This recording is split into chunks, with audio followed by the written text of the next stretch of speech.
بسم اللہ الرحمن الرحیم۔ السلام علیکم۔ پھانسی سے ایک دن قبل مجرم نے ایک عجیب و غریب آخری خواہش کا اظہار کیا جسے سن کر سب حیران ہو گئے۔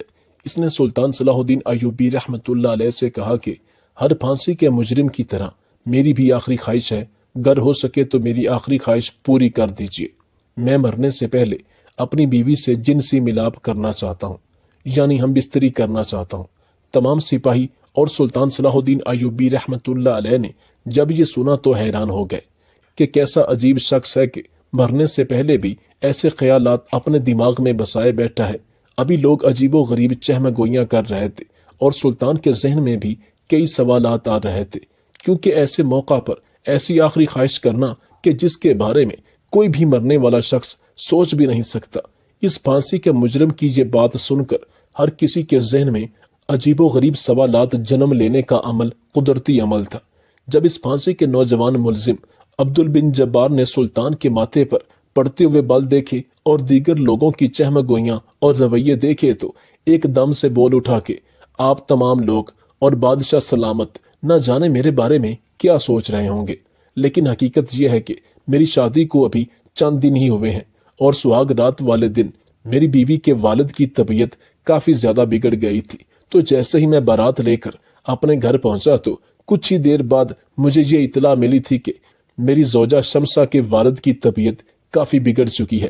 تو میں فوراً اپنی بیوی کو لے کر گھوڑے پر سوار ہوا اور اس کو اس کے والد کے ہاں چھوڑ دیا تاکہ وہ اپنے والد کی دیکھ بھال کر سکے، کیونکہ میری بیوی کے علاوہ میرے سسر کی اور کوئی اولاد نہیں تھی اور اس کی بیوی فوت ہو چکی تھی۔ چونکہ میرے گھر میں میری والدہ ضعیف ہے، لہٰذا مجھے میرے گھر واپس آنا پڑا، اس لیے مجھے اپنی بیوی سے ہم بستری کرنے کا مناسب وقت نہیں ملا اور نہ ہی میں نے اپنی بیوی سے جنسی ملاپ کیا تھا۔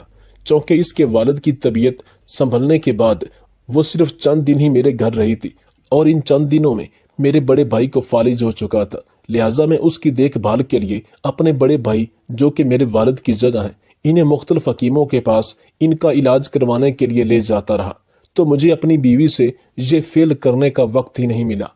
اس نوجوان کی یہ باتیں سن کر سلطان اور بقیہ لوگوں کے ذہنوں میں جو عجیب و غریب سوالات جنم لے رہے تھے ان میں قدرے کمی ہو گئی تھی۔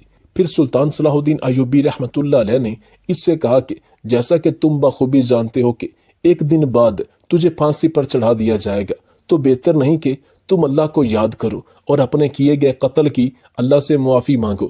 یہ جنسی تسکین حاصل کرنا کوئی ضروری تو نہیں، ویسے بھی ایسے موقع پر تو خدا کو یاد کرنا چاہیے اور لوگوں کو اپنی موت نظر آ رہی ہوتی ہے۔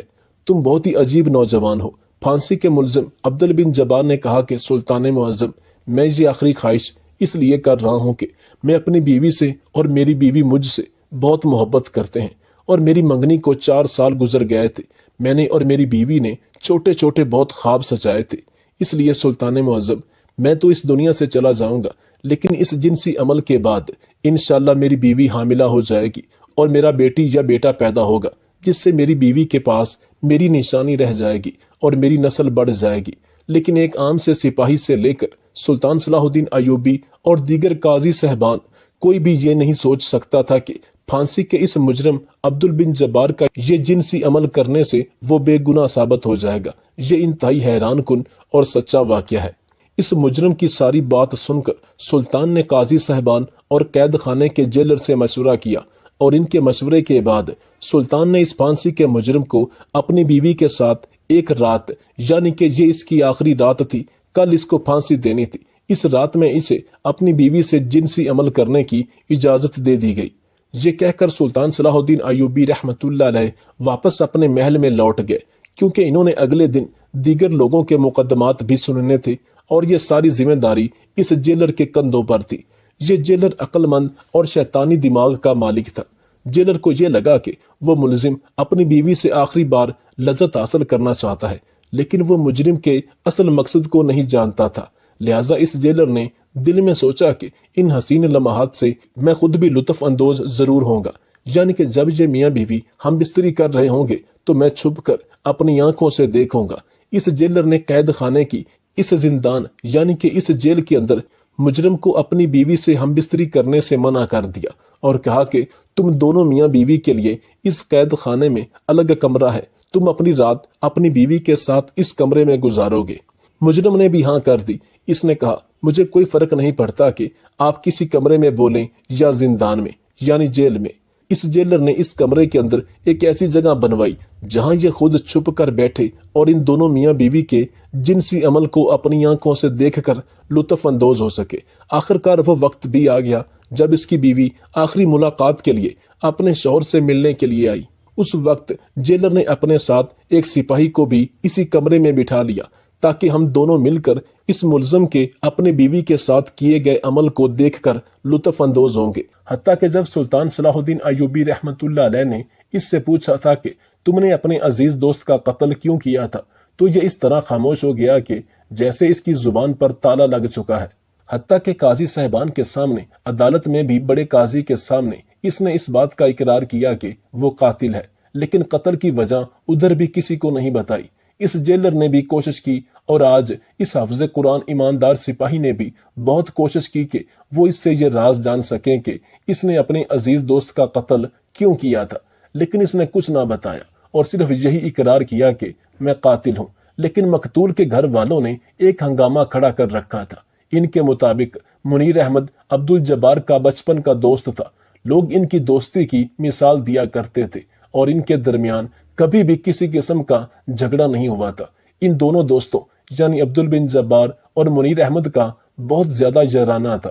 یہ ایک دوسرے کے لیے جان نثار کرنے سے بھی گریز نہیں کرتے تھے۔ قاضی صاحبان اور سلطان صلاح الدین ایوبی رحمت اللہ علیہ نے بھی عبد بن جبار کی بیوی سے بھی اس قتل کے بارے میں تفتیش کی، لیکن اس نے مکمل کنارہ کشی اختیار کرتے ہوئے کہا کہ وہ کچھ نہیں جانتی۔ کچھ دنوں تک یہ خبر نہ صرف منصورہ بلکہ پوری مصر سلطنت میں پھیل چکی تھی اور ہر کوئی اس قتل پر عبد بن جبار کے لیے تھو تھو کر رہا تھا کہ قریبی دوست نے اپنے دوست کو مار دیا۔ لوگوں کا اس دوستی سے اعتماد اٹھ رہا تھا۔ کچھ ہی دیر بعد مجرم کی بیوی اس سے ملاقات کرنے کے لیے آ چکی تھی۔ یہ سن کر سپاہی بہت پریشان ہوا کہ کمرے میں جو جیلر صاحب کے کہنے پر میں نے وہ مخصوص جگہ بنائی ہے وہ میں نے بہت ہی گھٹیا حرکت کی ہے، کیونکہ جیلر صاحب اس جگہ چھپ کر بیٹھ کر ان میاں بیوی کے معاملات کو دیکھے گا۔ سپاہی مجبور تھا، وہ جانتا تھا کہ اگر اس نے جیلر کی حکم عدولی کی تو نوکری سے نکال دیا جائے گا اور اس نوکری پر رکھوانے والا بھی اسے یہی جیلر تھا۔ اس نے اس جیلر کی بہت زیادہ منت سماجت کی تھی اور 2 سال کی مسلسل تگو دو کے بعد اسے یہ نوکری ملی تھی۔ یہ بیچارہ بھی نہیں چاہتا تھا کہ مجھے اس نوکری سے نکالا جائے، چونکہ اگر اس کو اس نوکری سے نکالا جاتا تو اس کے بچے بھی بھوک سے مر جاتے اور جیلر کا حکم نہ ماننے پر جیلر بھی اس کے خلاف دل میں رنجش پال لیتا اور اس کو مختلف طریقے سے سزا دینے کی کوشش کرتا۔ لہٰذا یہ سپاہی ہر لحاظ سے مجبور تھا۔ اس کو جیسے جیلر کہتا گیا یہ ویسے ہی کرتا گیا۔ جیلر صاحب کے حکم کے مطابق یہ سپاہی اس مجرم عبد بن جبار کی بیوی کو اس مخصوص کمرے میں لے گیا جس کا اسے جیلر صاحب نے کہا تھا۔ اس سپاہی نے دیکھا کہ اس مجرم کی بیوی اتنی حسین تھی کہ کوئی بھی انسان پہلی نظر میں اس کا دیوانہ ہو سکتا تھا، مگر اس نے اپنے آپ کو ایک چادر میں چھپا رکھا تھا۔ وہ پردہ دار تھی یا پھر ادھر ہی اپنے آپ کو ڈھانپ کر آئی تھی، لیکن اس سپاہی کو دل ہی دل میں اس بات کا خوف تھا کہ اگر جیلر صاحب کی نظر اس عورت پر پڑ گئی تو یقیناً اس کی نیت خراب ہو جائے گی، کیونکہ وہ شراب اور عورتوں کے شوقین تھے۔ اس سے پہلے بھی کئی عورتوں سے اس جیلر کے ناجائز تعلقات چل رہے تھے۔ جیلر کے حکم کے مطابق اس قیدی اور اس کی بیوی کو اس کمرے میں بھیج دیا گیا جہاں پر جیلر صاحب کے بیٹھنے کے لیے ایک مخصوص جگہ بنائی گئی تھی۔ اس پھانسی کے مجرم عبد بن جبار اور اس کی بیوی کو اس کمرے میں بھیجنے سے پہلے ان دونوں کی اچھی طرح تلاشی لی گئی تاکہ کچھ غلط نہ ہو جائے، اور یہ سب جیلر کے کہنے پر کیا گیا تھا کہ خدا نہ خواستہ اگر مجرم کی نظر اس جیلر پر پڑ جاتی ہے تو وہ اس کو بھی کوئی نقصان نہ پہنچا دے، کیونکہ وہ تو پھانسی کا مجرم پہلے ہی ہے، اس نے تو مر ہی جانا ہے، یہ نہ ہو کہ وہ اس کا بھی گلا کاٹ دے۔ یہ سپاہی کہتا ہے کہ اس زندان یعنی جیل کی تاریخ میں اس قید خانے میں کسی بھی قیدی نے اس قسم کی خواہش کا اظہار کبھی نہیں کیا تھا۔ جیلر صاحب نے نہ اس بات کا کسی سے ذکر کیا نہ ہی کسی سے اجازت لی، اور یہ بات بعد میں پتا چلی کہ اس نے اس خواہش کو رد کرنے کی بجائے اس کی خواہش کو پورا کرنا کیوں ضروری سمجھا۔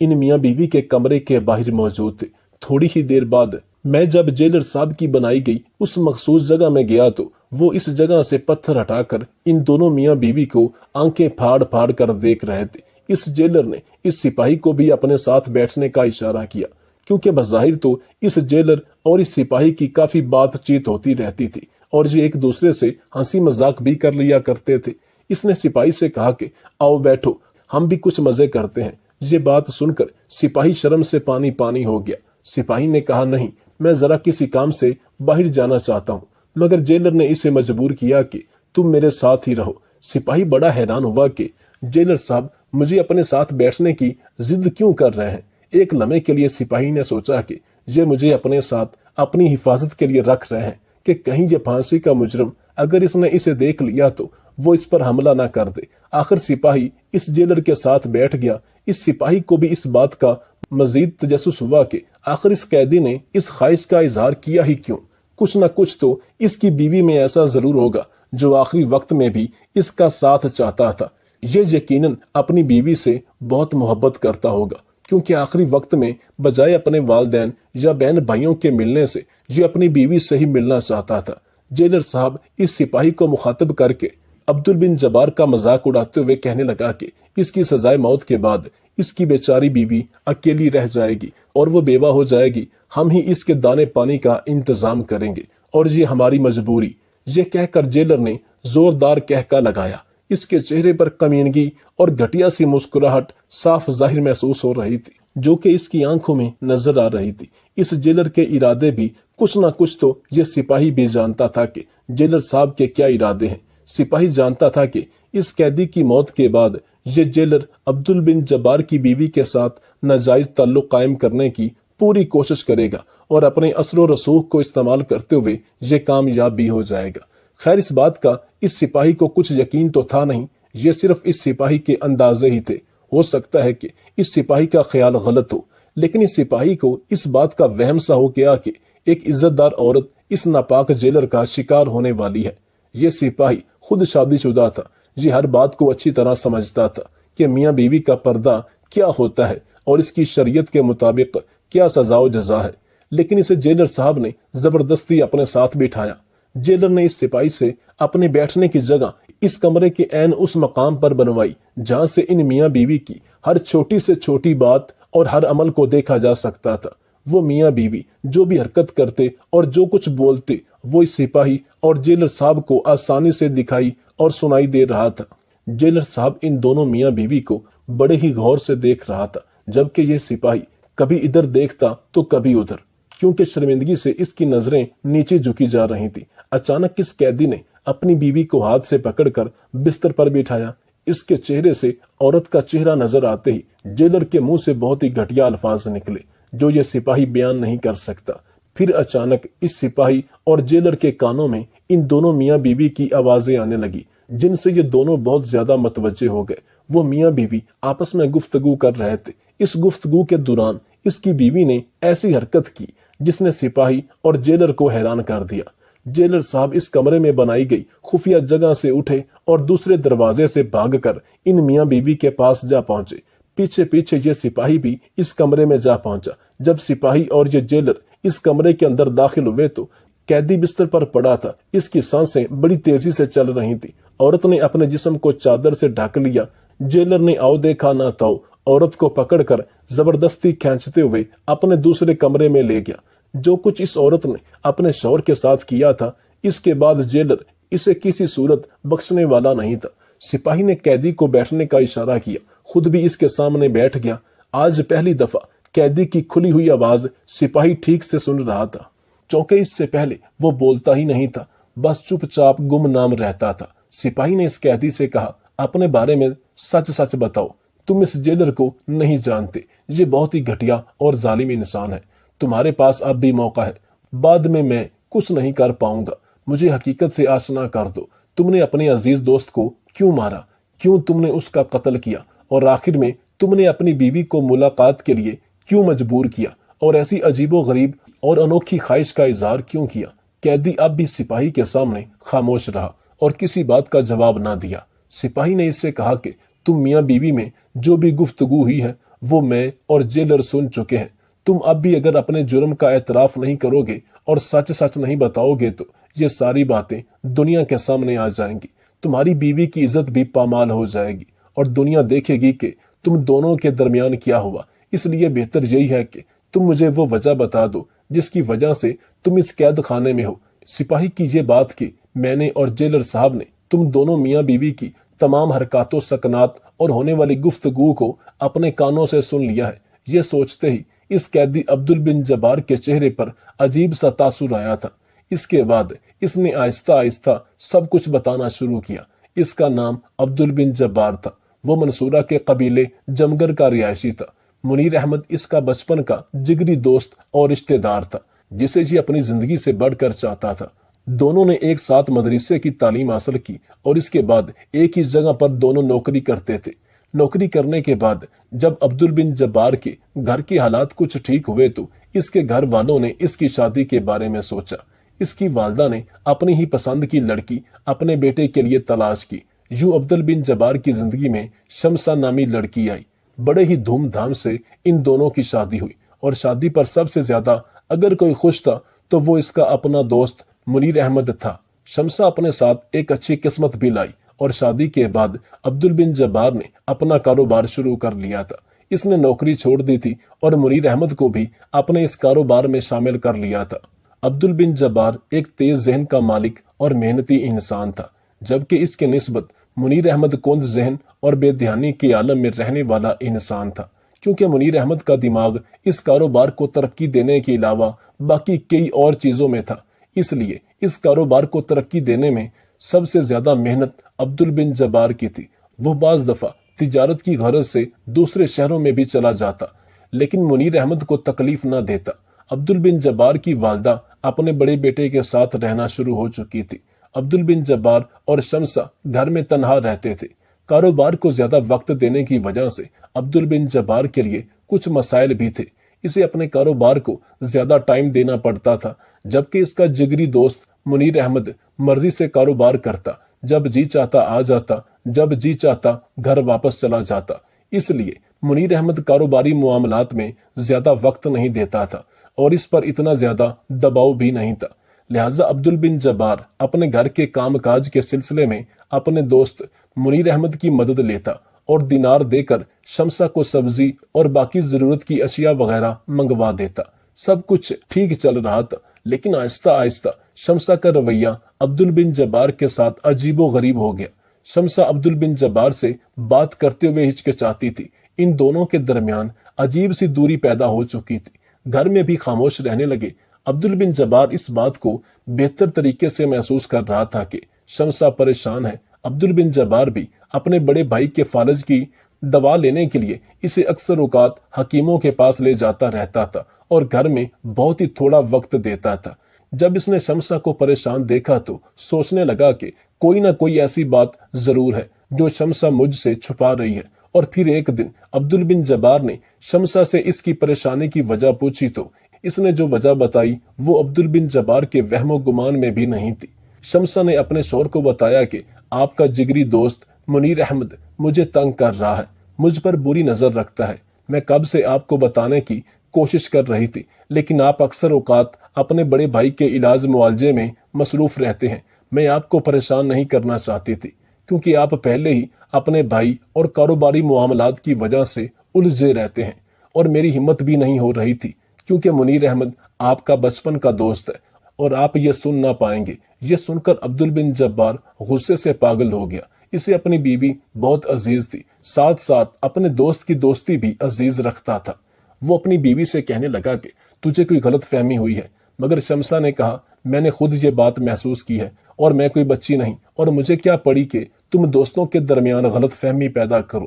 اگلے دن معمول کے مطابق اس نے منیر احمد کو کچھ دینار دے کر سودا بتایا اور اس نے واپسی پر شمسہ کے لیے گھر لے جانے کے لیے کچھ سامان بھی دیا۔ منیر احمد جیسے ہی دینار لے کر وہاں سے روانہ ہوا تو عبدل بن جبار کے دل میں خیال آیا کہ اس کا پیچھا کرنا چاہیے اور دیکھنا چاہیے کہ شمسہ نے جو کہا وہ درست ہے یا اس کا گمان ہے۔ وہ اپنے گھر کے دروازے پر پہنچا اور اندر جھانک کر دیکھا تو منیر احمد اور شمسہ گفتگو میں مصروف تھے۔ عبدل بن جبار نے کان لگا کر ان کی باتیں سننا شروع کی۔ شمسا اسے کہہ رہی تھی کہ منیر احمد بس بہت ہو گیا، اب تم اپنی حد میں رہو، اور منیر احمد اس سے کہہ رہا تھا کہ اگر اس نے اس کی بات نہ مانی تو وہ زبردستی ہر حد پار کرے گا۔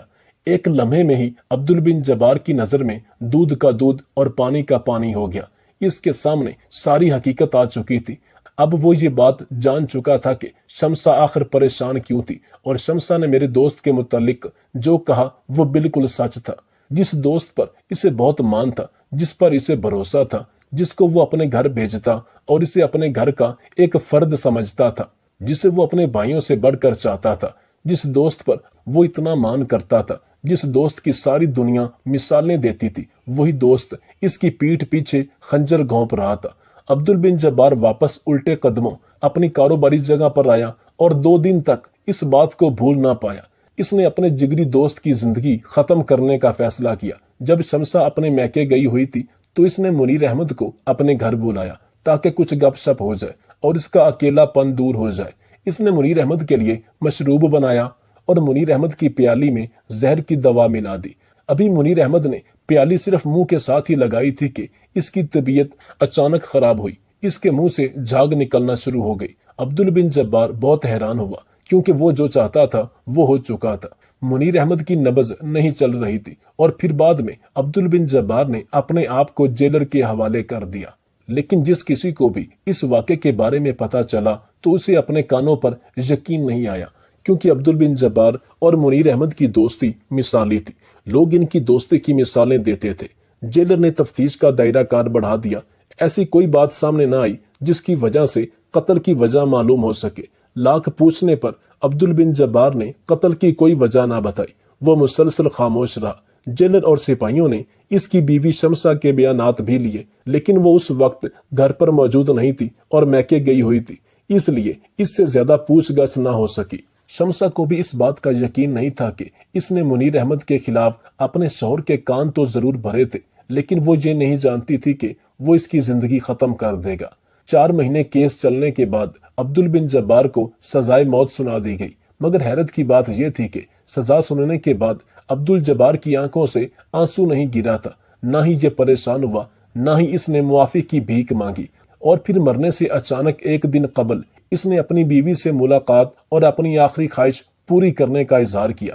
پہلے تو اس نے کہا کہ وہ اپنی بیوی سے جنسی عمل کرنا چاہتا ہے، کیونکہ اس سے پہلے ان لوگوں نے کبھی ہم بستری نہیں کی تھی، چونکہ شادی کی رات ہی اس کی بیوی کے والد کی طبیعت کافی زیادہ بگڑ چکی تھی، جس کی وجہ سے عبدل بن جبار اسے اپنے گھوڑے پر اپنے ساتھ بٹھا کر اپنی بیوی کو اس کے والد کی دیکھ بھال کے لیے چھوڑ آیا تھا، اور اگلے دن یہ اپنے بھائی کے بڑھتے ہوئے فالج کی وجہ سے اس کو دیگر حکیموں کے پاس لے جاتا رہا اور اس کا علاج کرواتا رہا۔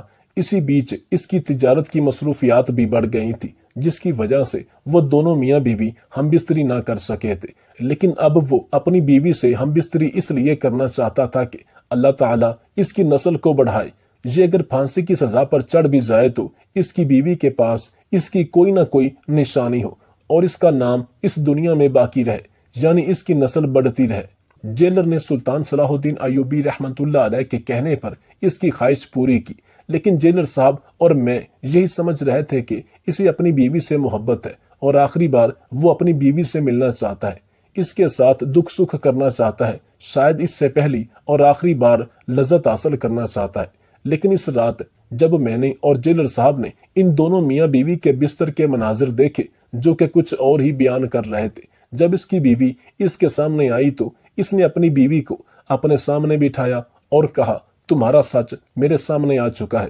اور پھر یہ کہتے ہوئے اس نے اپنی بیوی کے لباس کو اپنی طرف کھینچا اور کہا کہ تجھے بڑا شوق ہے بے آبرو ہونے کا، میں تجھے بے آبرو کروں گا۔ میں حقیقت جان چکا ہوں کہ گناہ گار منیر احمد نہیں بلکہ تم تھی۔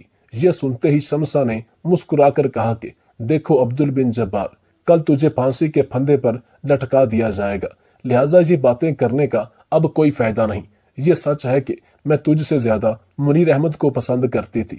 میں نے تو تم سے شادی بھی اس لیے کی تھی اور اسی لیے میں نے تمہارے ساتھ ایک رات بھی ہم بستری نہیں کی، کیونکہ میں منیر احمد کے ساتھ یہ جنسی عمل کرنا چاہتی تھی، کیونکہ وہ تمہاری نسبت ہزاروں گنا خوبصورت ہے اور میں اپنے پیٹ میں اس کا ہی بچہ پالنا چاہتی تھی۔ اسی وجہ سے میں نے بہانے سے کبھی تمہیں اپنے نزدیک نہیں آنے دیا۔ اس لیے میں منیر احمد کو اپنی طرف بلانے لگی تھی، مگر وہ ہر بار تمہاری دوستی کو درمیان میں لے آتا۔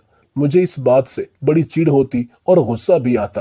وہ تجھے دھوکہ نہیں دینا چاہتا تھا اور اپنی وفاداری نبھا رہا تھا۔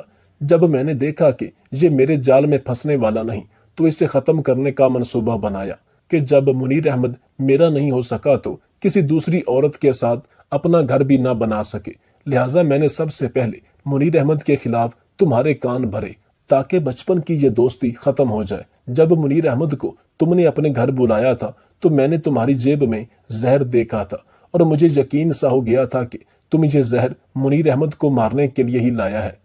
اس لیے میں اپنے والد کے گھر جان بوجھ کر گئی تھی۔ جب منیر احمد کو تم نے اپنے گھر بلایا تھا اس سے پہلے میں منیر احمد سے ملاقات کر چکی تھی، یہ کہہ کر کے اسے اپنے گھر بلایا کہ اگر چاہتے ہو کہ عبدل بن جبار کے ساتھ میں خوش رہوں اور ہمارا گھر نہ ٹوٹے تو آخری بار مجھے فلاں جگہ جو کہ میرا ہی گھر تھا وہاں پر ملنے آؤ۔ جب منیر احمد مجھے ملنے آیا تو میں نے دودھ میں زہر ملا دیا، ایک ایسا زہر جس کا اثر 2-4 گھنٹے بعد ہونا تھا تاکہ موقع واردات پر کسی کو شک نہ ہو۔ حقیقت یہ ہے کہ اس کی قاتل میں ہوں، تم نہیں۔ اگر اسے تو نہ بھی مارتا تب بھی اس نے مر ہی جانا تھا۔ عبدل بن جبار یہ سن کر ہکا بکا ہوا اور شمسا سے کہا تب ہی میں سوچوں کہ میرے زہر دینے سے پہلے ہی اس کی طبیعت خراب کیوں ہوئی، اور ابھی تو اس نے پیالی کو صرف منہ ہی لگایا تھا اور وہ مر گیا، جبکہ حکیم نے بھی بتایا تھا کہ لاش کا معائنہ کرنے کے بعد اس کی موت کی وجہ زہر ثابت ہوئی تھی جو کہ میں اسے دینے والا تھا، مگر میں نے تمہاری خاطر قتل کے الزام کو اپنے سر لے لیا۔ مگر جب تمہاری حقیقت سامنے آئی تب میں نے تجھے یہاں ملاقات کے لیے بلوایا۔ تو نے میرے بچپن کے بھائیوں جیسے دوست کو قتل کر دیا اور مجرم میں بن گیا۔ میں تجھے زندہ نہیں چھوڑوں گا، یہ کہہ کر اس نے اپنی بیوی کو مارنا چاہا۔ بیوی بھی اس پر حملہ کر رہی تھی۔